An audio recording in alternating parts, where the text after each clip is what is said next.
Pwede na mga kalayas. Dito. Pwede na to. Oh. Pwede na, luto na mga kalayas.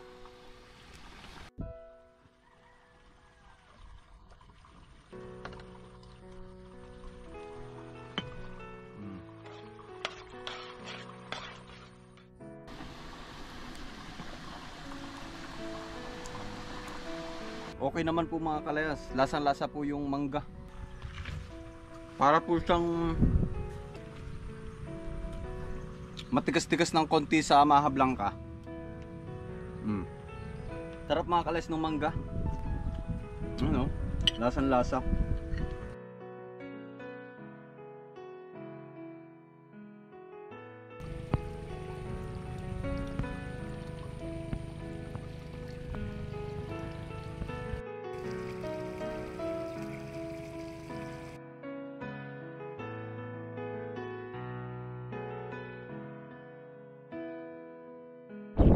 Ayun po mga kalayas, yung kapatid ko po ay bumisita po din ay may kasama po, taga Mindoro. Kuya Erwin, saka Kuya Darwin. Salamat sa inyong pagbisita. Yan, akin po aring i-prepare na. Aring pong dala ni Kuya.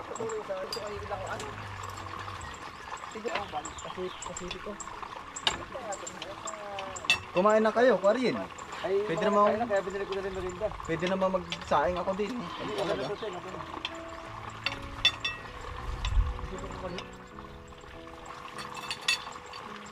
Sabagay, iba naman yung mapapanood ngayon dito. Ayun. Ang si Kabis ko rin, naman yung kalayas. Ito ba, Kabis ko rin yung kalayas? Oo, yan. Layas, may kita ko naabutan ninyo. Ay ako yan ang layas. Saan niya natin ito? Ako kung saan saan napunta ay. Si kalayas. Mga kapatid mo kuya? Oo. Mga lalaki kami. May babae, dalawa nandun. Dali merinda. Wala na, ito. Ay, anong oras ang luwas nila ko rin? Pagkakunta doon muna maya-maya. Oo. Yun, ano na po? Ano? Wala. Pwede ba ako ng baso siya? Kalayas po. Tapos po namin mamaya pag gawin nakauwi. Kalayas at saka... May share din po namin para mapanood din po ito sa aming mga kaibigan namin sa Facebook. Nasa inyo si ano? Si Lady Dragon Ito Sino naman ba parang napanood yung vlog nun? Lady Dragon, Mindoro yun. kung ibabasa. Awan ko lang kung anong lugar. Ang bayan. Na ito, pag talaga oh. Ay po, ay po. Oh, Hindi naman ay dilupak. Ay, sa bakit? Kumusta naman ang biyahe? Hindi naman traffic. Di ba po?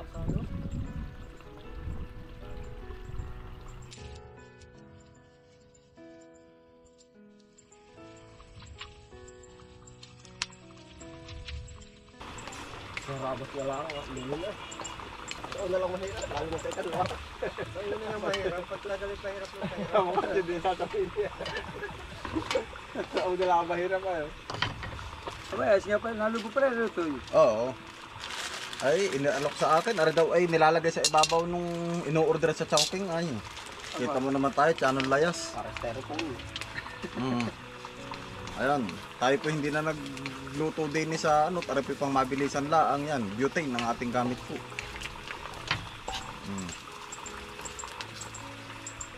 Ayos din yan, nanalit mo ko sila yan. Pamabilisan. Para styrofoam. Wala, sige. Gagara ko na tayo. Nagbidaw dyan kayo sa Kalayo no. Tatlo, eh di pa na yun.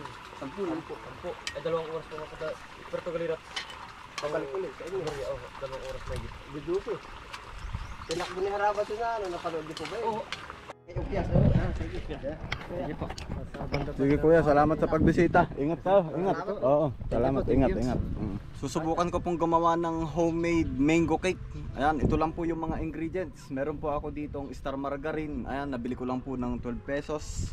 Tsaka po dairy cream. Tsaka po 2 mangga. Sa 3 itlog. Tsaka po buns. Munay po. Pwede rin po yung mas maganda nga po sana ko yung tasty yung gagamitin natin. Tapos meron po ako ditong vanilla. Ari po ay nahingi ko lang po sa kapatid ko at meron po siyang isang bote na vanilla. Nilagay ko na lang po dito sa maliit na bote. At saka food coloring po na kulay dilaw. Evaporada, yung malabnaw po. Gagawa tayo ng cake, kailangan po natin ng baking. Ayan, pampaalsa. All-purpose flour po, harina, asukal. Ito mga kalayas ay testing lang po. Pinag-aaralan ko po kung magkakaigi ba rin aking gagawin na homemade mango cake. Ayan, bali yung pinangtakal ko po dito sa harina, ito pong cup na ito. Siya po ay 60 ml, 1/4 cup. Ito pong harina natin, 3 takal po nito. Tapos ito naman po ay 2 takal.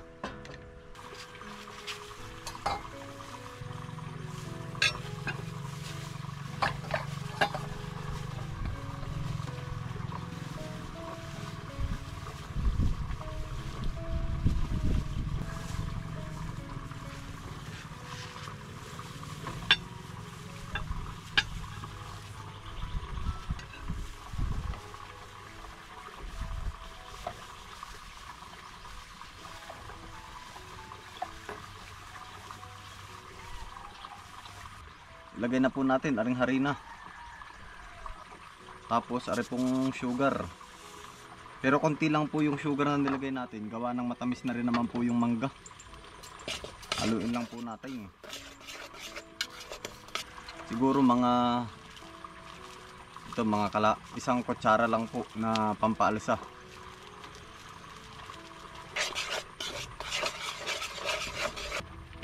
Ayan, itudo na po natin aring gatas. Ito po yung malabnaw na gatas mga kalayas.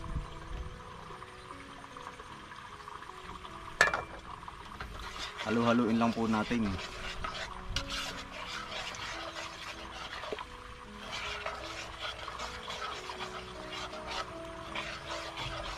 Pong tinapay, bali 3 lang po yung aking nilagay din eh, yan. Akin pong ginutgut na.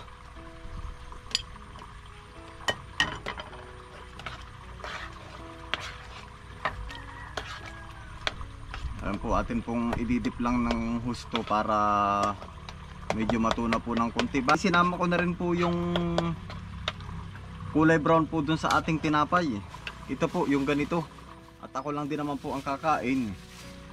Ay isinama ko na po. Tapos lagyan po natin mga kalayas ng food coloring na kulay dilaw para makuha po yung kulay nung mango po. Na kulay dilaw. Yan, konti lang po.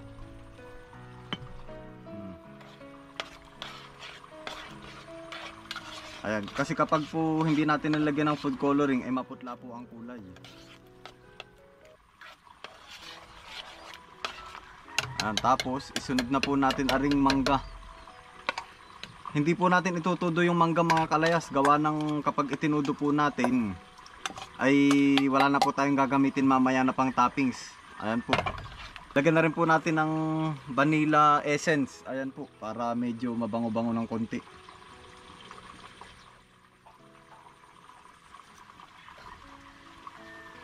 Hindi pala masyadong napatak. Nilipat ko lang po kasi dito yung vanilla eh. Nasa malaking bote po yan. Yan, okay na po yan mga kalayas.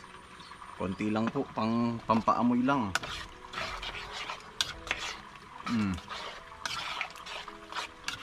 Ayan, hindi po ako eksperto mga kalayas ha. Ari po ay practice ko lang po. Ang kalahati lang po ilalagay natin.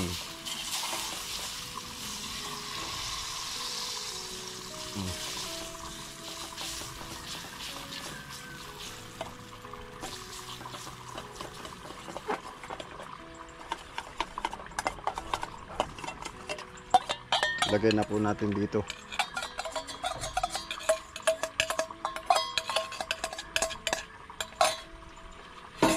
Tapos halu-haluin lang po natin. Lagyan po natin mga kalayas ng 3 itlog.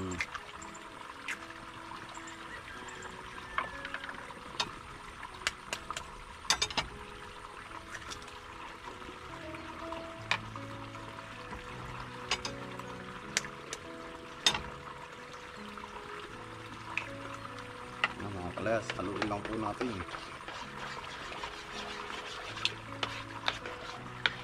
Magkaalaman mamaya kung magkakaigi po aring ating ginawang cake. Ano, wala pa po ako nung pang bait nung itlog.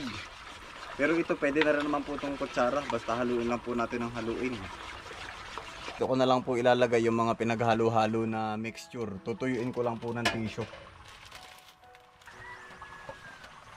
Yan, okay naman na po.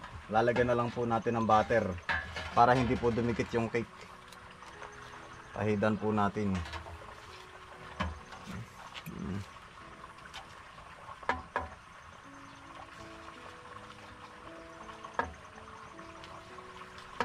Ito pala, ilalagay pa po natin itong star margarine dito sa ating mixture. Nakalimutan na natin. Bago pa lang po tayong naggagawa ng mga ganari ay kaya tayo po ay nakakalimutan pa po rin mga ganari.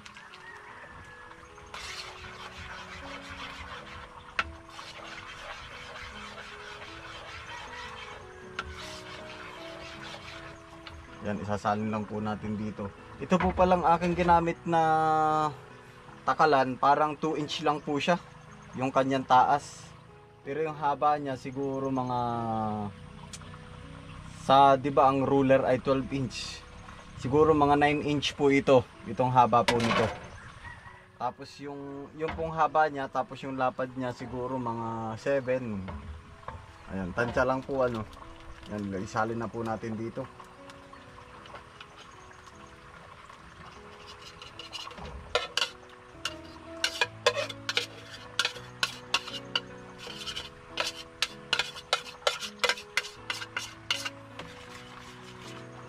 Set aside ko lang po ito mga kalayas, tapos ipe-prepare ko na po yung ating steamer.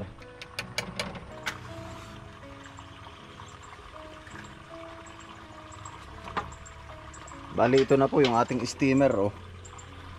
Itong steamer na ito mga kalayas, napakatagal na po nito. Bata pa lang ako, ito na po lagi ang ginagamit ni nanay eh. Paggagawa po ng embutido, ng suman, basta po lahat ng mga ini-steam na kung ano po yung pwedeng kakanin dito sa bukid. Napakatagal na po na rin.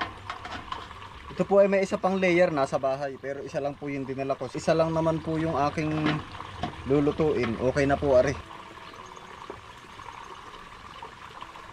Mga kalas, ilalagay ko na po aring aking mixture. Kasi niintay lang po natin kumulo, pero hindi ko po alam kung gaano katagal bago mabuo itong ating ginagawa po na mango cake. Ayan, takpan ko lang po. Kumukulo na po mga kalayas. Pero dito pa lang po ako mag-i-start mag-timer.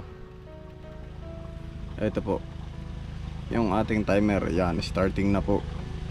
Yung sa apoy, hindi ko po sigurado kung low medium heat or ano, kasi ang gamit po natin ay kahoy na panggatong.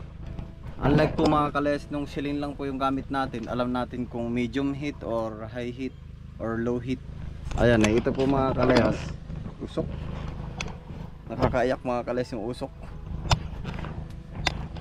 Ayan, so para next time alam ko na po pagluluto ulit kung kailan ititigil yung apoy. So since first time po natin gagawa ngayon dito, ayan ito, inurasan ko na lang po muna. Yan, bali yan po yung apoy oh. Kaya na po ang tumansya. Kung sakali man po na magkaigi po aring ating ginawang mango cake, kaya na po ang tumansya mga kalayas. Ayan, after 14 minutes, titingnan na po natin. 14 minutes na nakulo. Surprise! Ay! Yan mga kalayas oh. Wow, parang magkakaigi nga ari ah. Labo. Ayan po mga kalayas. Ah, usok. Ay! Napasobra naman ang set aside po natin na ring mangga. Ilalagay ko muna. Dapat po pala yan ay bago ko ilagay, Ipapatong ko lang po sa ibabaw. Ari mga mangga na ari po.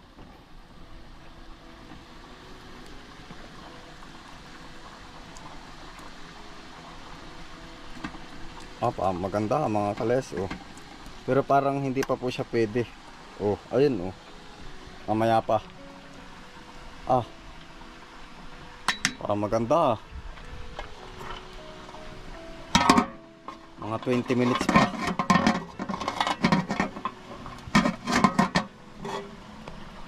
Tingnan natin mga kalayas. 33 minutes na pinapakulo. Ayun. Mukhang pwede na pwede na mga kalayas. Dito pwede na to. Oh, pwede na, luto na mga kalayas. Tikman na natin mga kalayas. Ayun oh. Dadalhin ko na lang sa bayan. Gawa ng wala po si Kuya Dini, para makatikim din po yung mga kapatid ko, tsaka si nanay, si tatay. Oh, ayan po. Dito po. Okay din naman po. Antanan niya mga kalaso. Yung kanyang texture. Hindi naman po siya yung sobrang tigas. Hindi naman po yung sobrang lambot sa kanyang texture mga kalayas. Ayan po. Buti nilagyan po natin ng food coloring. Kasi kung hindi, maputla po ang kulay niyan. Ito po mga nakikita nyo po na para mga brown, yan po yung pinakang balat po nung tinapay. Since kami lang naman po yung kakain, sinama ko na lang din po. Pero kung kayo po gusto nyo pong itry, pwede naman po. Okay naman po yung kanyang texture. Okay naman po mga kalayas. Lasang lasa po yung mangga. Para po siyang matigas-tigas ng konti sa Maha Blanca. Sarap mga kalayas ng mangga. Ano? Lasang lasa. Ang masasabi ko lang mga kalayas dun sa tamis, hindi siya masyadong matamis. Para sa akin kulang po yung asukal na nailagay ko. Dapat pala 3 takal dun sa pantakal po natin kanina. Pero okay na rin. Parang masarap po siya lalagyan ng condense bago kainin. Kasi po hindi po siya masyadong matamis. Yun lang po, yun yung pinakang comment ko po dito. Ang pinaka masasabi ko lang dito mga kalayas, okay naman po yung texture niya. Hindi po masyadong malambot, hindi naman po masyadong matigas. Ang medyo nakulangan lang po ako dun sa asukal. Pwede naman siguro lalagyan po ng condense, at saka sa mga diabetic pwede po siguro to, kasi konting asukal lang naman po yung ginamit ko. Awan ko lang ha kung yung mga diabetic po kumakain po talaga ng ganito o as in totally wala pong asukal. Yun lang po mga kalayas. Next time na gagawa po ako nito, mag-a-adjust na lang po ako sa asukal. Medyo matabang po siya. Ayan, adalhin ko na lang po to sa bahay. Wala naman po sila kuya dito, wala rin po yung kanyang mga tauhan po. So para matikman din po nila nanay. Siyempre pag napanood po yung vlog natin, sabihin ay sayang hindi ako nakatikim.